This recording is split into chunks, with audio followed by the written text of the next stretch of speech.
श्रीनगर में आज youth leaders PDP में शामिल हुए हैं। इस मौके पर महबूबा मुफ्ती ने उनका इस्तकबाल किया और महबूबा मुफ्ती की मौजूदगी में यूथ लीडर्स ने रुकनियत हासिल की।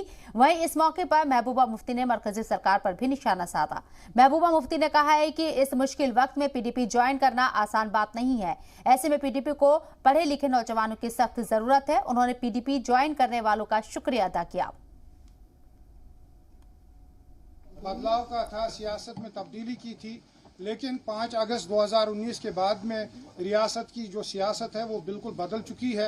सिर्फ 2 ग्रुप बन चुके हैं। एक ग्रुप वो है जो 370 और 35A की एब्रोगेशन को सपोर्ट करते हैं और एक दूसरा ग्रुप है जो इसको अपोज करते हैं और उनकी डिमांड है कि इसको रेस्टोर किया जाए। जहां तक मेरा ताल्लुक है, मैंने पहले दिन से 5 अगस्त को एक काला दिन माना है और हम समझते हैं कि जो उस दिन हुआ वो गैर कानूनी था और गैर इखलाकी था।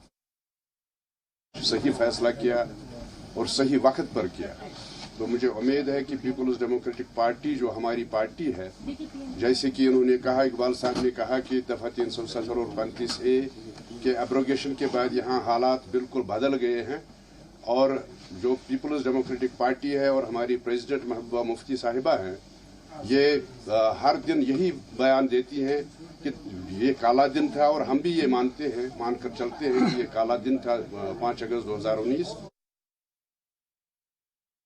अपनी पार्टी में खुशामदीद कहना चाहती हूँ। पढ़े लिखे नौजवानों की हमें ज़रूरत है, हमारी जमात को ज़रूरत है, खासकर इस वक्त जबकि जम्मू कश्मीर के हालात बहुत ही मुश्किल दौर से गुजर रहे हैं। ऐसे में ऐसे लोग जिनको सूझबूझ हो, समझ हो, और इस वक्त हमारे कारवान में शामिल होना कोई आसान बात नहीं है। पीडीपी में इस वक्त शामिल होना बड़ा मुश्किल है, बहुत सी मुश्किलात का सामना करना पड़ता है।